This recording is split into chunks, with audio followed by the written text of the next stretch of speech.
This story is part of Penny's World, produced by Penny's Day Nurseries and available via pennies.co.uk. We hope you enjoy it and listen to the others in the series. Isaac Goes Ice Skating by Neil Nixon.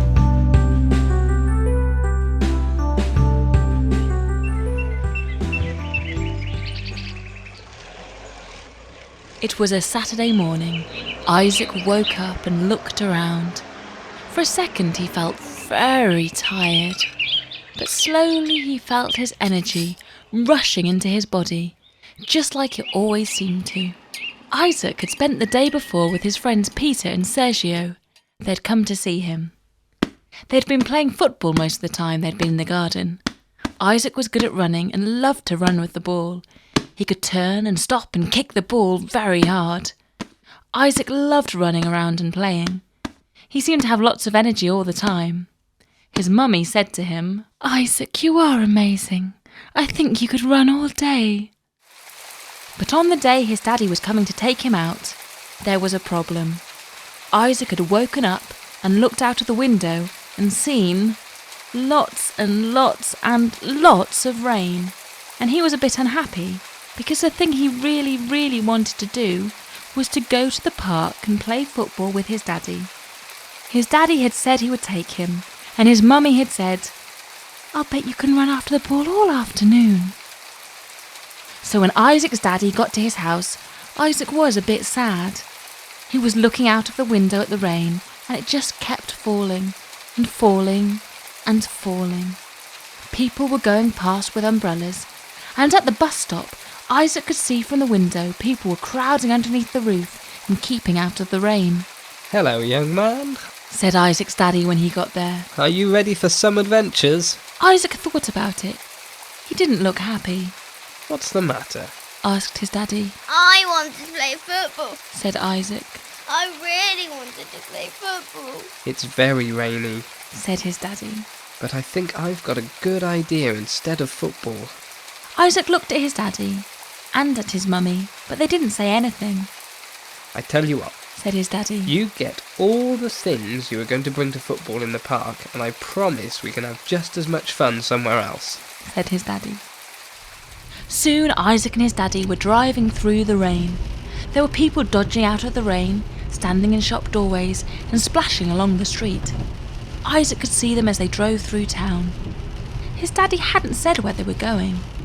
Isaac thought they might be going to the shops, but his daddy had said they should take the sandwiches and drink his mummy had packed up, because they were going to need lots of energy. "I think," said his daddy, "I know something that will make you tired, even with all the energy you've got." Isaac asked where they were going, but his daddy said it was a secret. When they pulled up at the big shiny building with a big car park, Isaac didn't know what it was. They'd driven a long way, and Isaac had never been to this place before. Isaac and his daddy ran inside to get out of the rain. They ran straight through a big door. A man who worked inside held the door open. Isaac was trying hard not to drop his sandwiches, which were in a bag. It wasn't until they were inside that Isaac started looking around. It took a little time, and a lot of looking around, before Isaac realised where they were. There was a big desk with a lady behind it who was taking some money from Isaac's daddy. And there were some doors to one side with a little picture of a man and a woman on them. Isaac saw them first, but he kept hearing this noise, like a fast scratching noise. And Isaac looked past the desk and down the corridor to where a bright white light seemed to fill a big room. He saw someone gliding by. It was a girl. She had a pretty dress on, and she was moving fast, going backwards, and she had her arms out a little. Isaac couldn't see her legs because a big barrier was between him and the girl. But then she jumped up and turned round in the air and landed again and kept on going. When she jumped up, Isaac could see she held out her arms like a bird flying. He tried it when he was standing at the desk. He held out his arms and jumped up, but all he did was bang into his daddy's leg. The woman selling the tickets looked over the counter. "You can't wait to get skating, can you?" she said. Isaac wasn't sure if she was mad at him for jumping. There were some skates behind glass on the wall. Isaac pointed at them. Do we have to buy them? He asked. No, Said his daddy. we have to wait for the lady here. The lady behind the counter was handing over some skates. She looked at Isaac. I think, she said, we have just the right size. She gave Isaac and his daddy 2 pairs of skates and they went into the changing room. They put their sandwiches in a locker and their coats, and Isaac's daddy tied on their skates very, very tightly indeed. They have to be very, very tight, He said. because they hold your foot and your leg in the right place. When Isaac stood up, he felt very wobbly and a little strange. It was like he was a lot taller, and he had to put out his arms because he was almost falling over. When he went this way, his legs wanted to go the other way, and when he went the other way, his legs wanted to go, well, anyway. It was hard to balance, Come on, said his daddy. let's go skating. Isaac and his daddy went out and stood next to the ice. There were lots of people skating around in big circles. The girl Isaac had seen jumping up before was going very fast indeed. She had a dress with a skirt on it, and when she jumped up, her skirt flew out and her arms flew out, and the sound of her skates on the ice stopped, and she flew through the air like a bird. Isaac couldn't stop looking at that girl.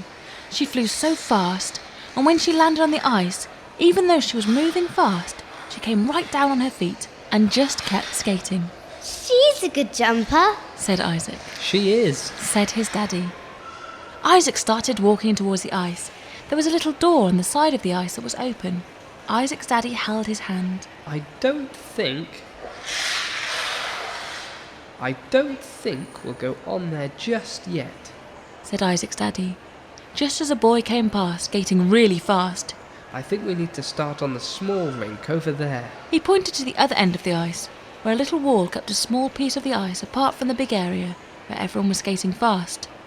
Isaac could see some other small children, moving a little. That's our ring. He said. Rink.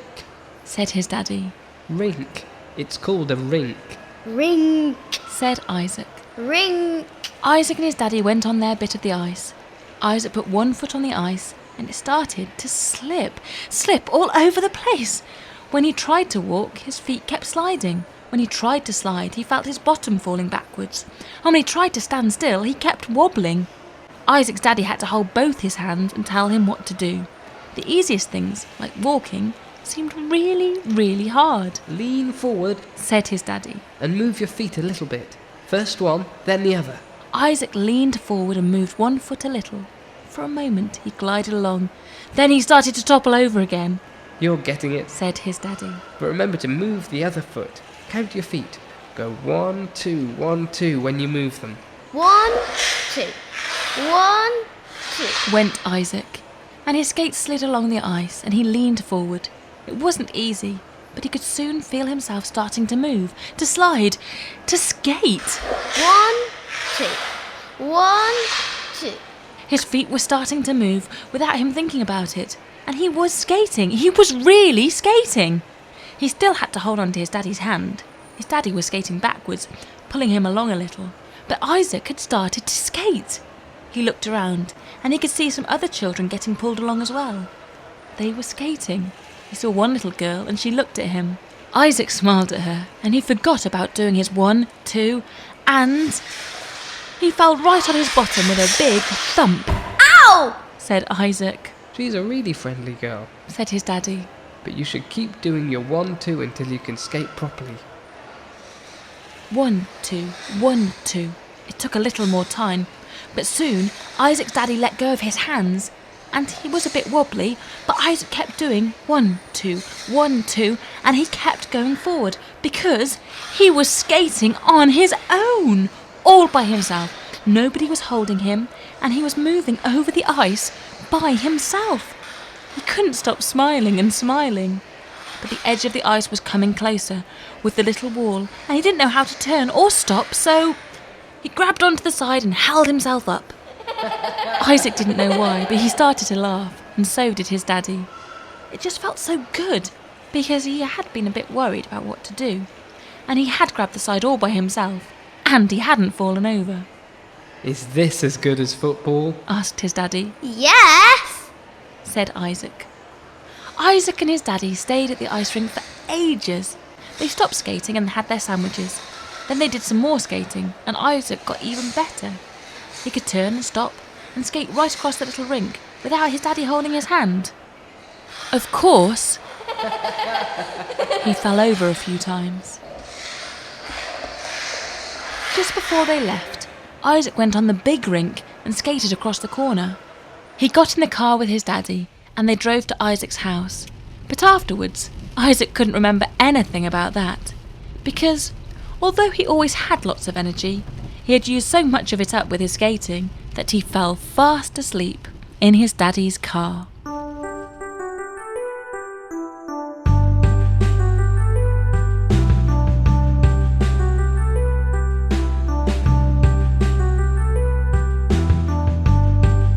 Thank you for listening to this story from Penny's World, produced by Penny's Day Nurseries in association. The script was written by Neil Nixon and performed by Holly Jeffrey, Adam Daffin and Jasmine Kelly. We hope you enjoyed it and listen to the others in the series, which can be found at www.pennies.co.uk.